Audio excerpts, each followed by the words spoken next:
Another quick visit of coolness.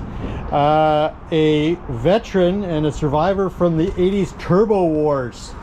In the early 80s, all the manufacturers figured, hey, we can make more power by turbocharging everything. But as we know how turbos work, the power doesn't always arrive at exactly the moment you expect it to.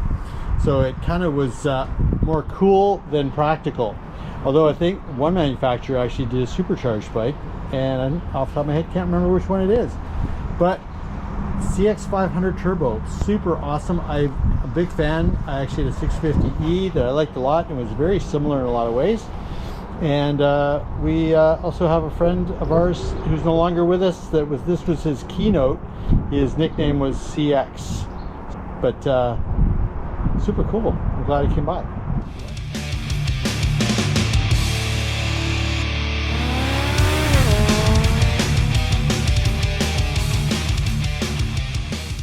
Well guys, back at work, and we're doing a tire change on a Harley Davidson this morning, and it just occurred to me something really simple to talk about. Before you ever lift a bike off the ground and make it precariously propped up on a jack or whatever it is, I always break the bolts loose first. So I get everything super loose so you're not actually torquing on the motorcycle while you got it up on a jack or on a stand or anything like that. So a quick tip is break everything loose so you're not putting any load on the motorcycle before you suspend it, put it on a lift, jack, or stands, and you'll find that you're way safer and better off for it. So I'm just doing a little break the axle nut loose to a point where it's actually loose by fingers. I use my 12-point special socket on the caliper. We'll get the caliper out of the way. I'll undo the pinch bolts, then we'll lift the bike up off of the ground and pull the tire. Part two of that little tip is that once the wheel is off, a really great idea is to put the axle shaft back into position, the spacers on the appropriate sides, everything stays off the ground, you won't accidentally kick it across the floor, and you won't get mixed up about which spacer lives on which side. We should have a couch all the time. I do if you move that mattress up there, Aussie be all over it. So we were talking about wheels and some other stuff on the Harley, and we did the 103, and it was ironic that the owner mentioned to us that how are the bearings? It turned out the rear bearings were a little bit tight and starting to notch up pretty good. So we were able to source some locally and get that sorted out as well. Really, really good looking bike. So the danger with being a motorcycle enthusiast as long as I have been is that you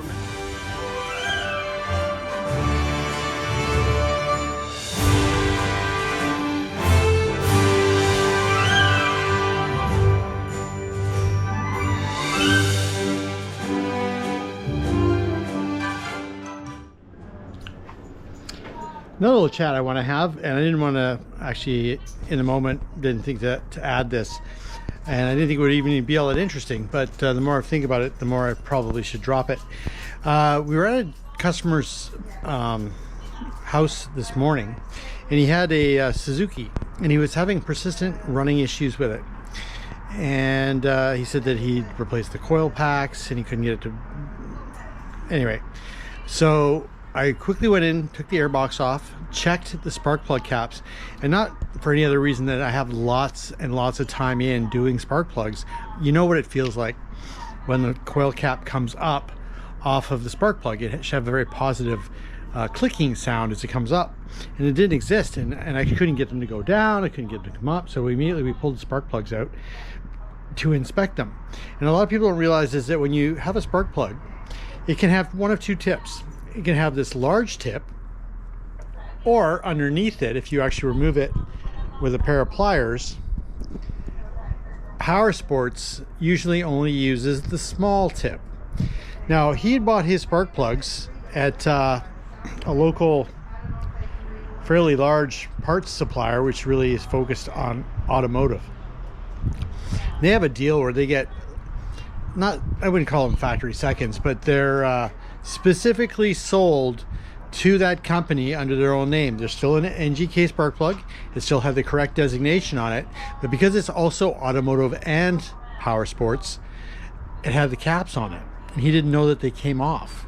So he'd installed the spark plugs, and his coil packs would not engage the spark plugs properly. So they're basically just floating on top. You're getting like 1/10 the amount of contact, and they could bounce on top as well. So you'd be in and out of continuity with a spark plug. It is possible for the spark to jump here as well as it jumps at the other end.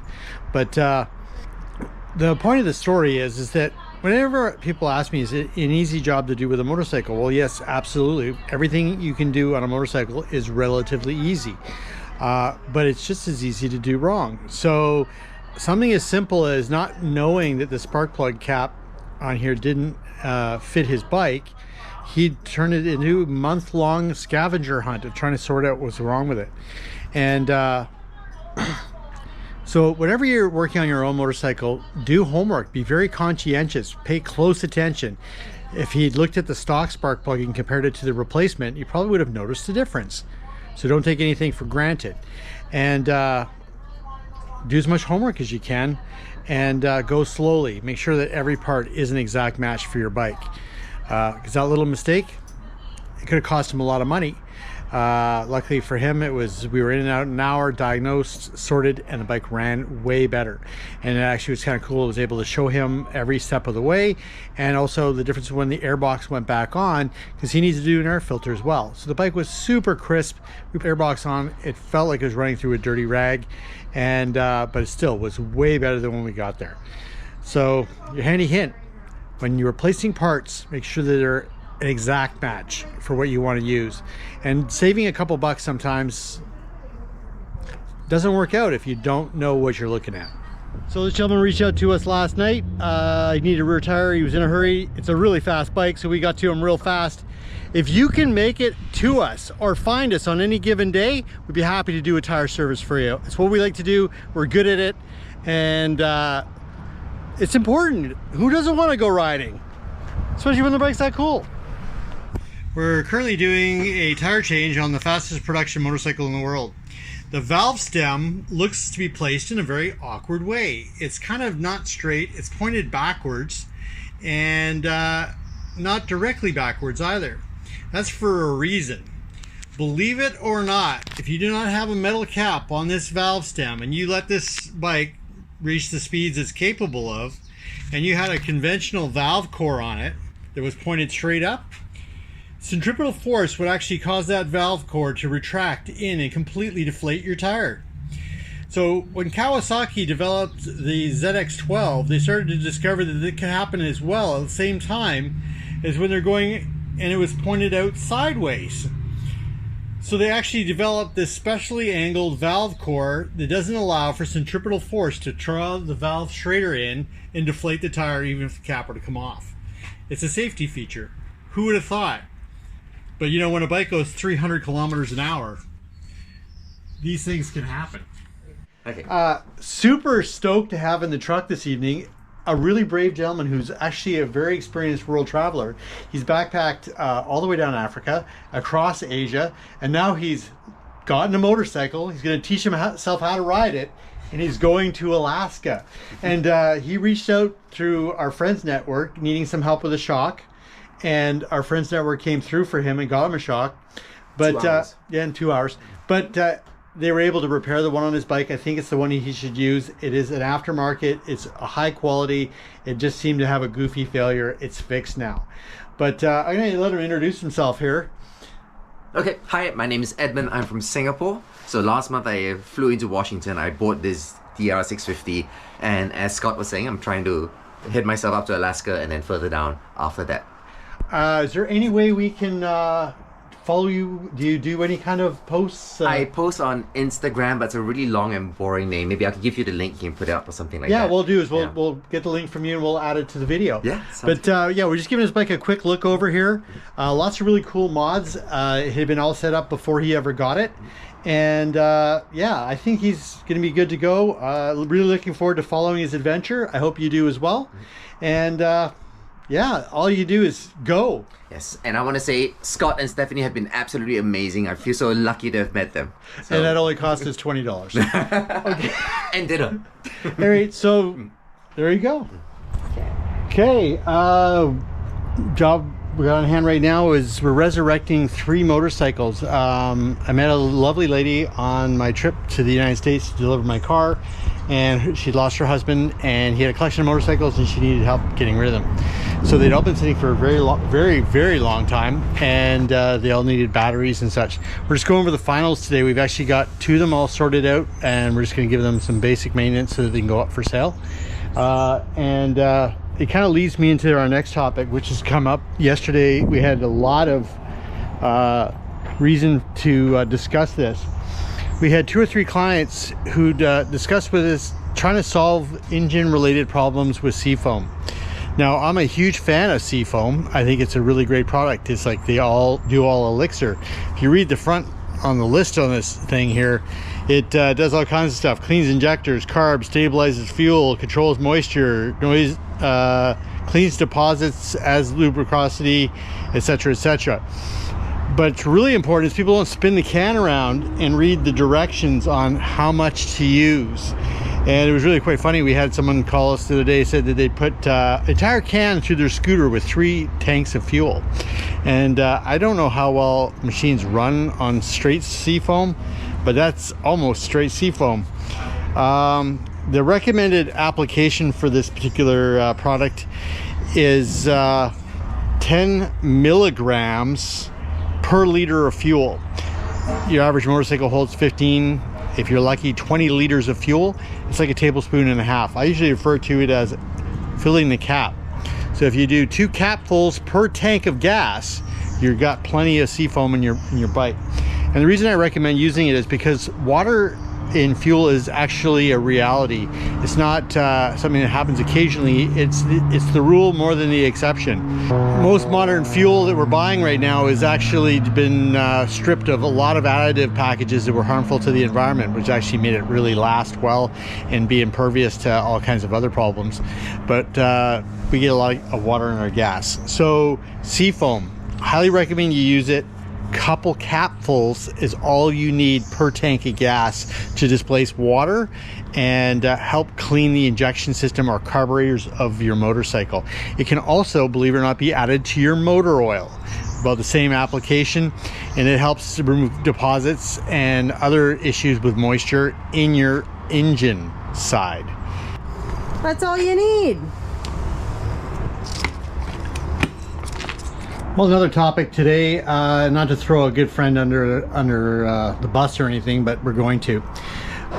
You hear a lot of shops don't want to work on older motorcycles, and as much as it's just profit driven, there's also some really good reasons for it, and I accept that and understand it, and that's probably why I'm not super excited about it at times as well. But once you get an older motorcycle, a lot of hands have been on it.